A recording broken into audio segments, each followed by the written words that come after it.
pada ayat 121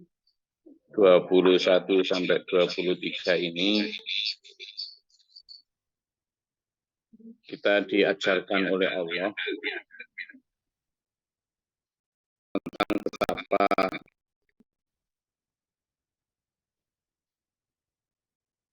kemenangan agama Allah itu tidak berdasarkan standar-standar manusia, standar-standar banyak jumlah,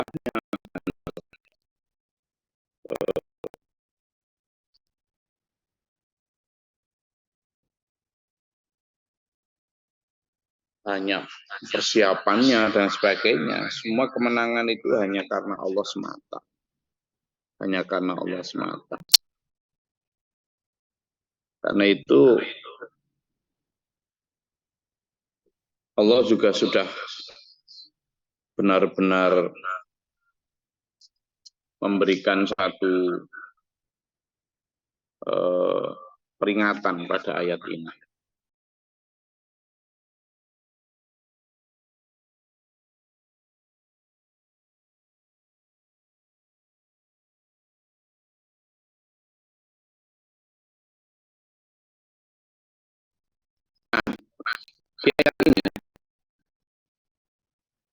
Allah menerangkan bahwa ketika kamu berangkat pagi hari min ahlika meninggalkan keluargamu. Loh ini loh. Jadi memang perjuangan itu sudah sejak dulu membutuhkan pengorbanan. Satu di antara pengorbanan itu adalah ia meninggalkan zona nyaman. Di sini disebutkan godauta itu dari kata godan ya. Godan itu besok, isuk, pagi hari.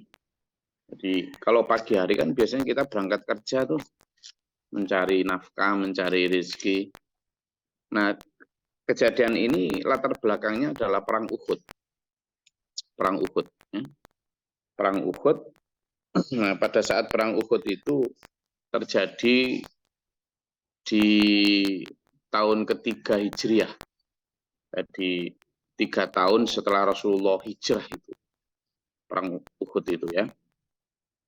Perang yang terjadi di sekitaran Gunung Uhud atau Bukit Uhud. Pagi-pagi sekali Rasulullah sudah berangkat meninggalkan keluarga, meninggalkan zona nyaman. Untuk apa? Nah, kalau kita berangkat pagi kan untuk nyari duit nih.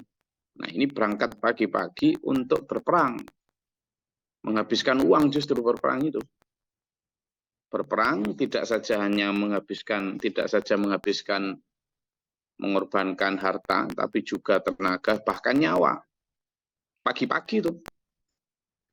Min ahlika menunjukkan bahwa kita harus berangkat dan siap untuk meninggalkan zona nyaman. Untuk apa? Tubawwi'ul mu'minina maqa'ida lil qital. Untuk mengatur pos-pos penjagaan orang-orang beriman di pertempuran Uhud. Nah, ini yang saya ceritakan. Jadi diatur tuh. Nah, jadi pertempuran Uhud itu pertempuran yang menang awalnya. Pasukan Rasulullah dipimpin Rasulullah sendiri. Pasukan kafir dipimpin Khalid bin Walid. Pasukan kafir dipimpin siapa? Khalid bin Walid. Khalid bin Walid ini panglima tempur, komandan tempur yang tidak pernah terkalahkan. Dia memang andalan dia. Ini dia sudah pasukan komando betul ini. Jadi dia kalau mungkin sekarang gitu ya Kopaskus, Kopassus, Kopaska, Kopasgat gitulah ya. Jadi dia pasukan khusus yang memang sudah benar-benar tidak pernah kalah si Khalid bin Walid ini. Dan dia berada di pihak musuh, di pihak orang kafir. Pertempuran terjadi, menang. Waktu itu base opsnya Khalid bin Walid ada di lembah.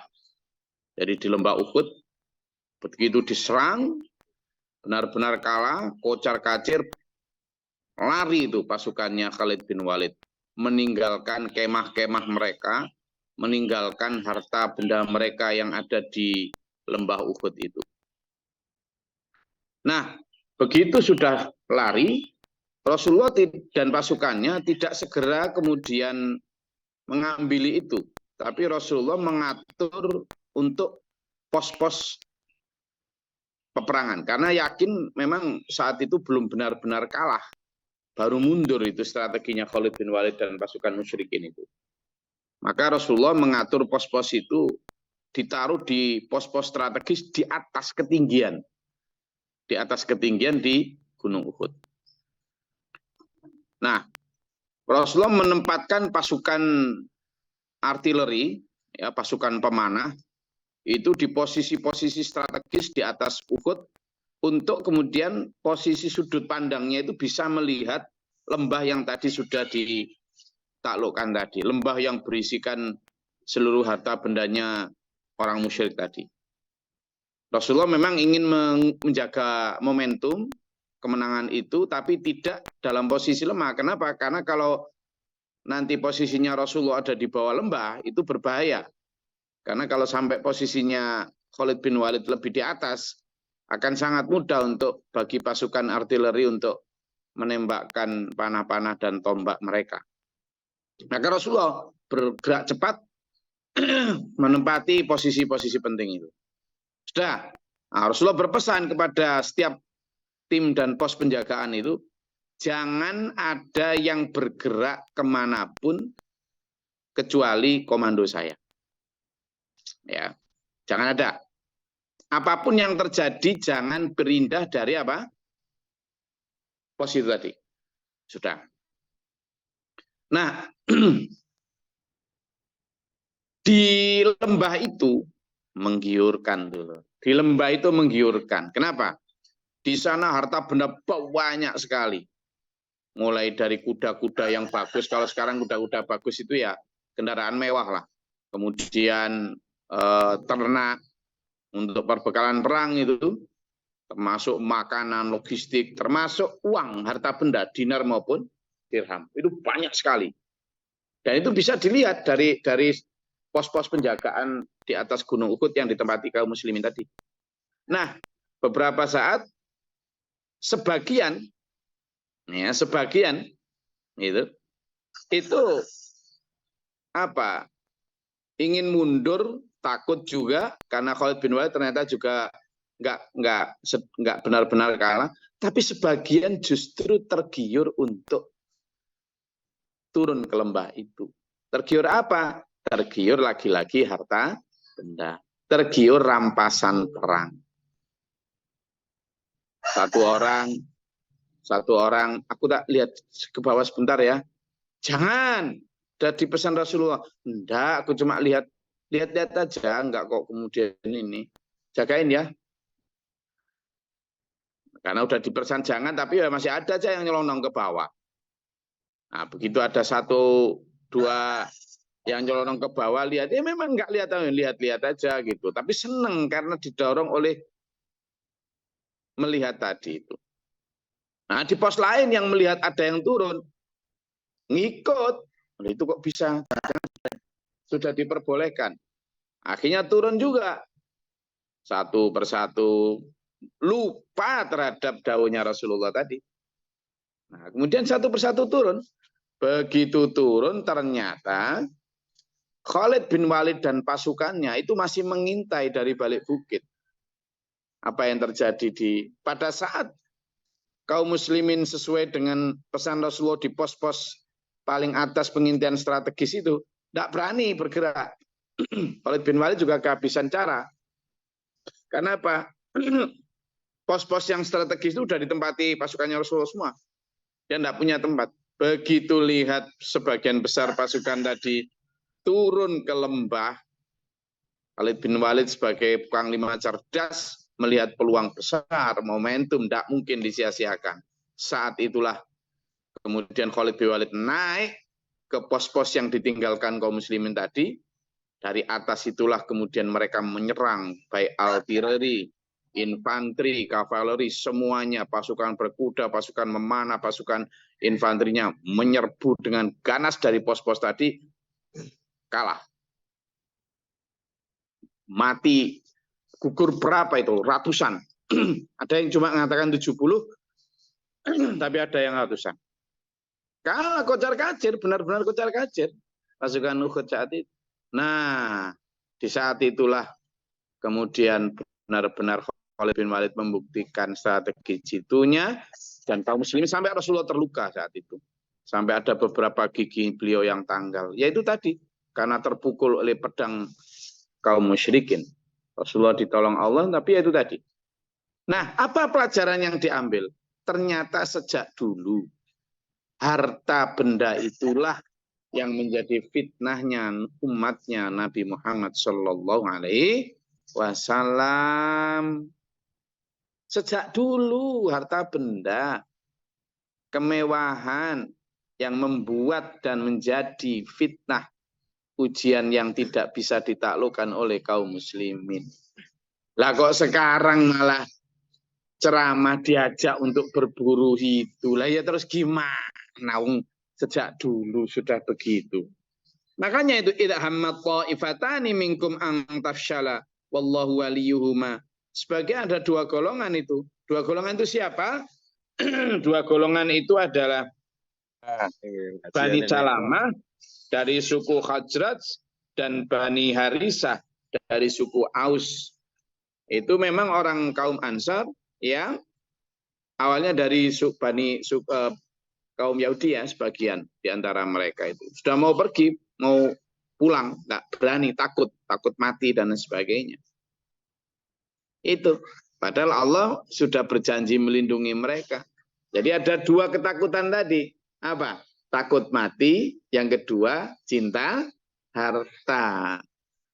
Itu yang kemudian dipesankan Rasulullah sebelum beliau wafat juga. Nanti umatku di akhir zaman akan kena penyakit yang istilahnya penyakit wahan. Sahabat bertanya, apa penyakit wahan itu ya Rasul?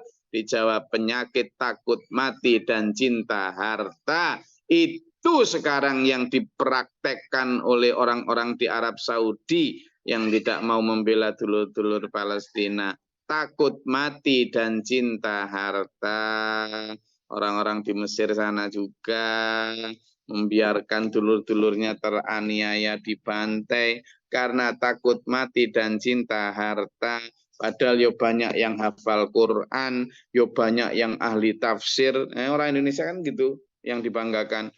Wah, ahli Quran, ahli tafsir. Tapi begitu sifat wahan itu masih banyak, ya tidak ada apa-apanya. Ya kalah sama orang kafir.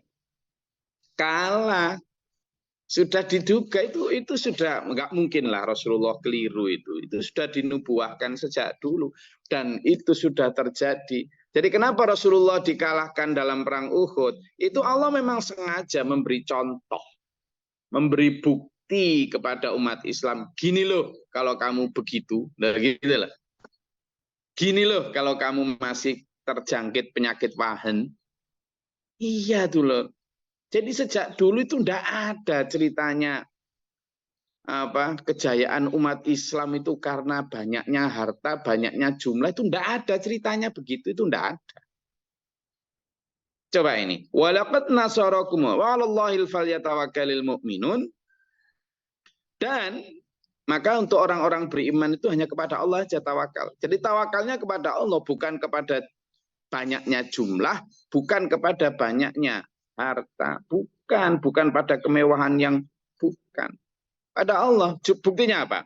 Walaqad nasarakumullahu bi Badrin. Dan sungguh ketika Allah menolong kamu di perang Badar. Nah, ini sebaliknya, perang Badar menang. Kenapa? Wa antum adzillah, padahal saat itu kamu sangat lemah. Gimana enggak lemah? Pasukan muslim saat itu satu, dari sisi jumlah kalah cuma 300 orang. Melawan ada yang mengatakan 1.000, ada yang mengatakan 5.000 kaum musyrikin. Jadi jumlahnya minimal 1 itu banding 3 sampai banding 10. 2, perlengkapannya. Mereka kaum musyrikin sudah berbulan-bulan mempersiapkan. Ya, sudah persiapannya. Perlengkapannya yang ketiga perlengkapan. Jauh mereka baik pasukan kavaleri berkuda maupun ontanya lebih banyak. Kudanya 600, ontanya 200, pokoknya hampir itu, kavalerinya itu. Lalu artilerinya juga begitu, tombak dan panahnya jauh lebih kuat, lebih siap. Kemudian infanterinya jauh lebih terlatih, mereka juga logistiknya, makanannya juga banyak, enak. Sementara kaum muslimin, ingat loh ya, perang Badar itu terjadi di bulan Ramadan. Artinya kaum muslimin sedang puasa. Bayangkan, puasa. Dan waktu itu puasa di musim panas. Iya, sudah pun begitu, preparationnya yang keempat, prepare-nya sangat singkat. Karena perang Badar inilah kaum musyrikin menyerang ya ke arah Madinah. Jadi kita defend itu, bukan preemptive strike, tapi defend, pertahanan. Jadi mempertahankan diri, perang mempertahankan diri. Dan saat itu sudah jelas kalah, banyak yang tidak mau berangkat. Banyak, musim panas, persiapan dikit, persiapan singkat, jumlahnya dikit, logistik nggak ada, tapi tetap berangkat bagi orang-orang beriman. Padahal adillatun, siapa? Waktu itu lemah. Tapi apa? Allah menolong mereka. Wa nasarakumullah. Allah menolong kalian, wahai orang-orang beriman. Ditolong, menang. Nah, dua contoh tadi. Satu perang Uhud ketika kita sudah kondisi kuat. Dua perang Badar ketika kondisi lemah. Ternyata yang menang justru pada saat kondisi lemah. Tapi kuat secara iman. Sementara yang tadi di perang Uhud mungkin kuat secara posisi fisik maupun persiapan, tapi sedang lemah secara iman. Nah itu loh bukti nyata itu. Dari dua kaca di ayat 122 dan 123. Tetap penting namanya persiapan berupa materi, perlengkapan, tetap penting. Tapi it is not the most important thing. Bukan sesuatu yang paling penting. Justru yang terpenting di sini ditunjukkan oleh Allah adalah tawakalnya orang-orang beriman, ghirrah perjuangan. Itu. Makanya sudah berapa banyak kata Allah. Jumlah yang kecil mengalahkan jumlah yang banyak. Kaming fi'atin qalilah ghalabat mi'atan katsiratan biidznillah. Itu jelas itu. Coba dibuka di surat Al-Baqarah ayat 249.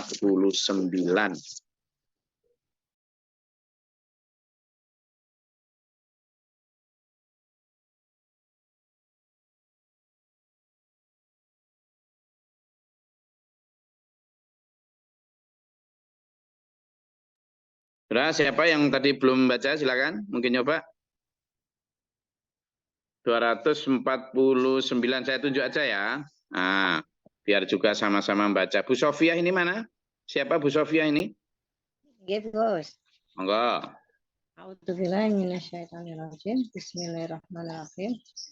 Maka ketika Talut membawa bala tentaranya, dia berkata, Allah akan menguji kamu dengan sebuah sungai. Maka barang siapa meminum airnya, dia bukanlah pengikutku. Dan barang siapa tidak meminumnya, maka dia adalah pengikutku, kecuali menciduk seciduk dengan tangan.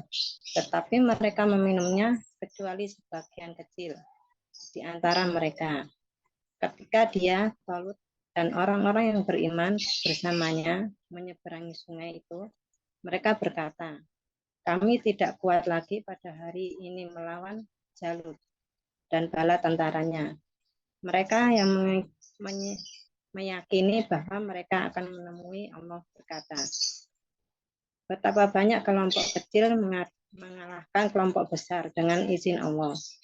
Dan Allah beserta orang-orang yang sabar. Sadaqallahul adzim. Itu cerita tentang waktu pasukannya Talut yang di dalamnya ada Nabi Daud. Waktu itu pasukannya besar. Jadi berangkat dengan gagah berani. Tapi ketika diuji, nanti kamu akan ketemu sungai. Jangan minum banyak-banyak, dikit aja. Nanti yang banyak enggak bisa berangkat perang loh ya. Dikit aja enggak apa-apa minum, tapi dikit aja. Nanti biar bisa kuat perang. Begitu ketemu sungai beneran, jegur, nggak hanya minum dikit. Jegur sebagian besar. Dan sebagian besar jegur, begitu jegur bener nggak mau berangkat perang. Dan hanya sebagian kecil yang mau berangkat perang.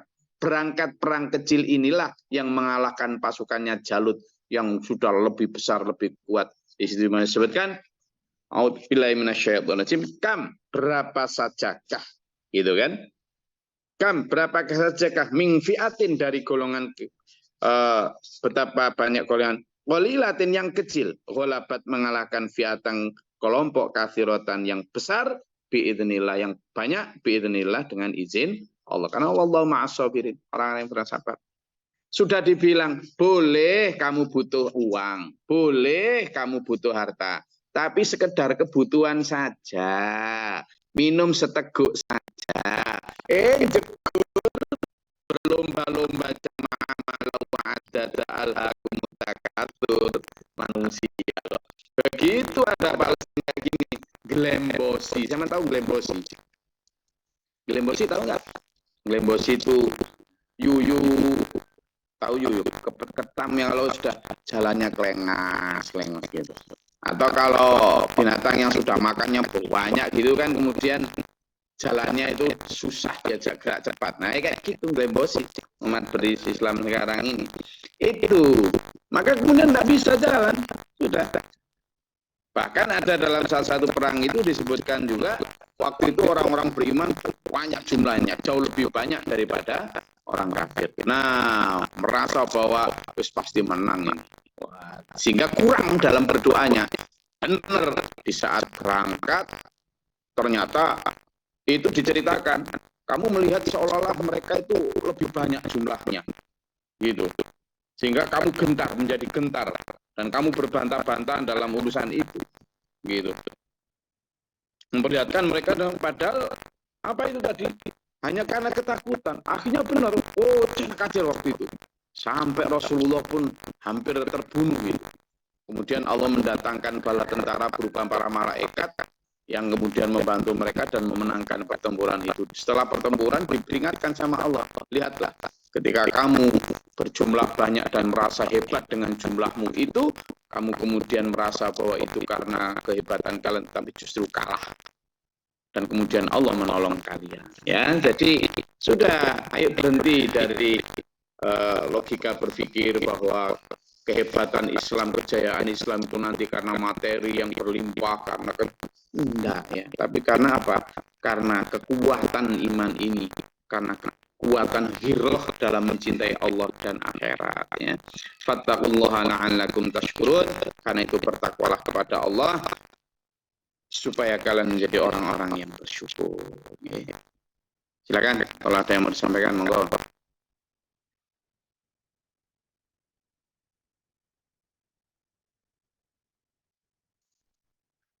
Ada?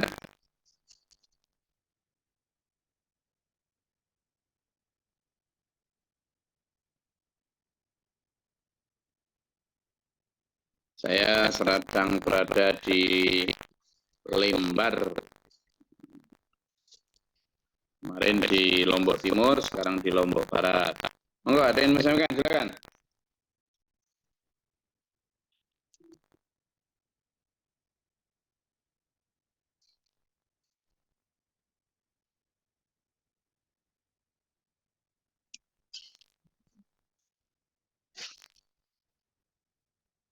Izin Gus. Monggo. Assalamualaikum warahmatullahi wabarakatuh. Salam. Yang ada di pikiran kami mungkin, kalau nggak ada uang, nggak ada harta itu kami nggak bisa ngapa-ngapain. Mau menyekolahkan anak perlu uang, mau menyehatkan badan uang. Jadi kalau nggak ada uang itu rasanya mungkin kayak nggak hidup gitu Gus. Wallahu a'lam. Matur nuwun. Assalamualaikum warahmatullahi wabarakatuh. Ya, jadi sebenarnya tetap Bu. Jadi kita itu tetap butuh uang dan harus bekerja, harus cari uang. Tidak boleh kita kemudian cuma berhenti di rumah lalu nunggu. Ya tetap harus bekerja. ya, harus bekerja, tetap harus berjuang, tetap harus mendapatkan itu, dan itu memang satu perintah Allah untuk berperang di jalan Allah dengan harta dan jiwanya. Nah,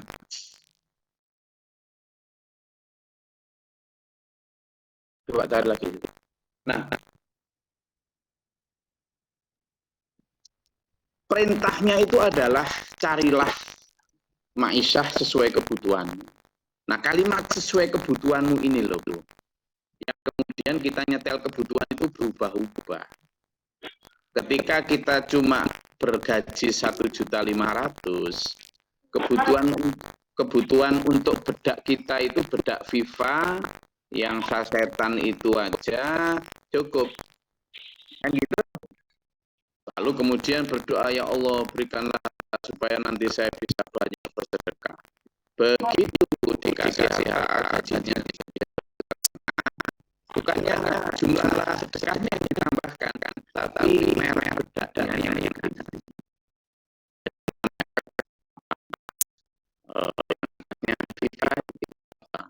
nah, gitu.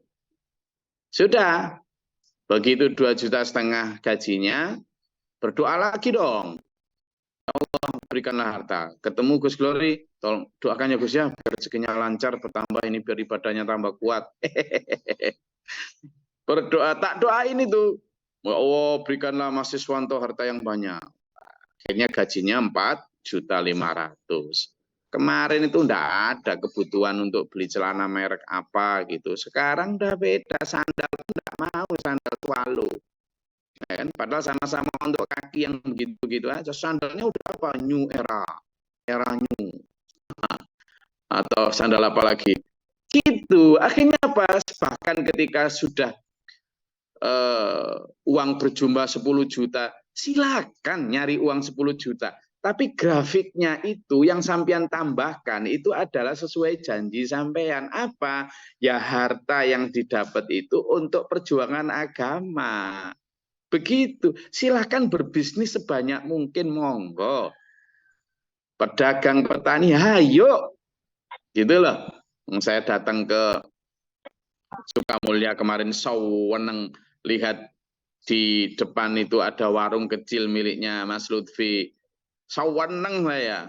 Kenapa? Karena kemudian alhamdulillah ada usaha bisnis baru, minimal nanti bisa untuk operasional di sini. Gitu memang. Jadi pun saya langsung bilang, Mas Wadi ada nggak di samping jualan itu yang bisa dikembangkan ternak atau apa? Tapi itu tadi, begitu nanti bertambahnya harta yang dipercayakan Allah kepada kita, itu jangan bisa dibarengi dengan bertambahnya kebutuhan yang tidak dulunya dibutuhkan. Gitu loh.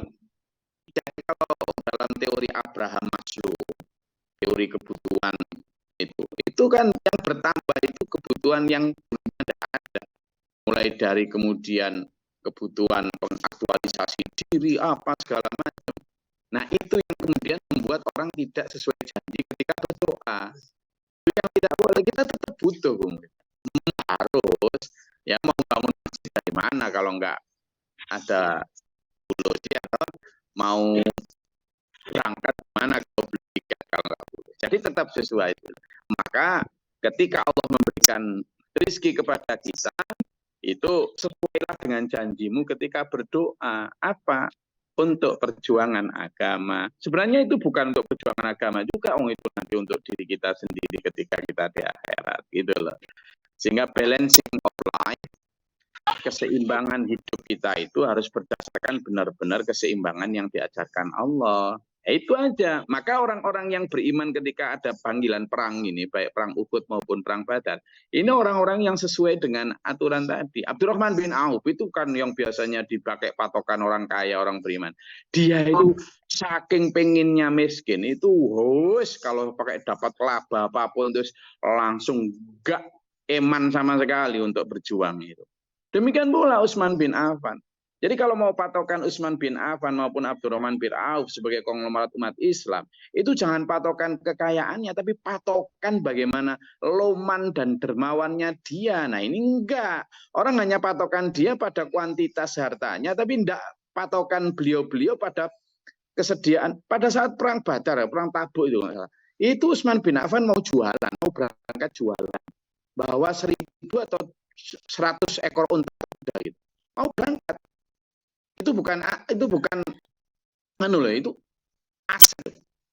Langsung begitu ada panggilan, banyak yang nggak punya kuda, diberikan semua kudanya.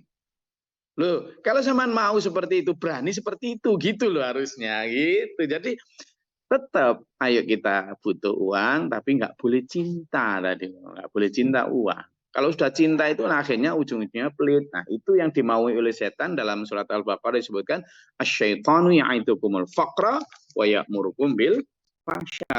Kalau sudah ditakut-takuti sama setan, ya toh, sama setan untuk takut takut miskin tadi itu. Iya, akhirnya kemudian ya sudah jadinya kikir. Maka itu ayo kita ingat. Ayo tetap bekerja keras. Ya, sampai di situ. Kerja keras ini hari Selasa harus penuh asa.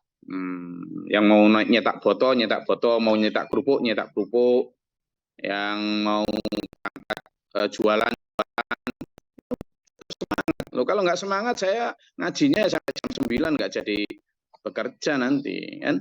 Makanya setiap jam 7 sudah tak akhiri. Kenapa? Biar semangat bekerja. Tapi ya begitu tadi, begitu kita diamanai Allah rezeki, ingat ya sudah untuk makan hari ini, untuk pakaian, untuk sekolah anak, untuk kesehatan, untuk kendaraan, untuk bayar listrik, alhamdulillah sudah dikasih Allah.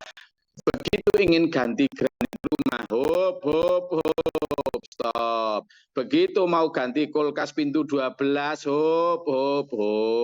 Baju mau merek Victoria's Secret, hop. Gitu. Jadi ada kendali. Ya kan? Gitu. Jelas nggak? Clear nggak? Insya Allah, Gus. Gitu. Sehingga agama itu benar-benar menjadi pengendali, menjadi hablullah, tali agama Allah. Tali itu ibaratnya gini, maaf. Jadi kalau misalnya sering saya ceritakan binatang ternak di tengah lapang itu, meskipun kalau ada tali, tapi nggak dipegangi oleh sang penggembala, maka tali ini kan dibawa lari kemana-mana. Iya kan, untuk ternak itu makan mana makan sini ngelanggar sana. Tapi ketika dipegangi oleh penggembalanya, oh ya terjaga gitu loh. Nah demikian pula ada tali agama Allah namanya Al-Quran dan Hadis.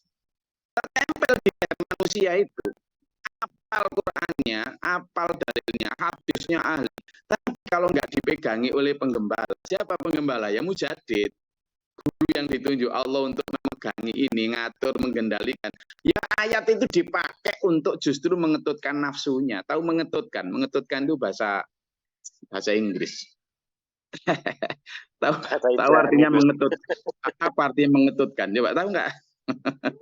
Mengikuti. Ya. Jadi sudah orang banyak sekarang tertempel di lehernya itu 2 tali itu. Hablullah hablum. Nah, tertali sunatullah sunatul rasul, tapi dipakai sakarpe dewe. Nah ini yang ayo kita kendalikan ya. Semoga Allah merahmati kita, menuntun kita, mengampuni dosa-dosa kita, dan mencukupi kebutuhan kita baik di dunia maupun di akhirat kita. Jaga kita dari segala macam godaan dajjal, menyelamatkan kita dalam perahu keselamatan ila akhir. Amin. Allahumma sholli wa sallim barik ala Allahumma firil mu'minal mu'minat wa muslimat alhamdulillah. Allahumma ahdina fi man hadayt wa afina fi man afayt wa lana fi man tawallayt wa barik lana fi ma afayt wa qina syarra ma qadayt fa innaka taqdi wa la yuqda alayka wa inna ladunna tabarakta rabbana wa ta'ala alhamdulillah astaghfiruka wa atubu ilaik. Allahumma da'fa'na al-bala wal waba qad al-hasdina min al-jinni wa syaitan syaitan kafara wa najina wa lina sabina rabbana wa la taj'alna fi al-qawmi dhalimin Allahumma fa'al Rabbana mana faktubna ma syahidin Rabbana la tuzigh qulubana Rabbana inna sami'na ma yunadi lil iman وكفر عنا سيئاتنا وتوفنا مع الأبرار ربنا وجعلنا مسلمين لك ومن ذريتنا أمة مسلمين لك وأرنا رب اغفر لي ولأخي وللوالدين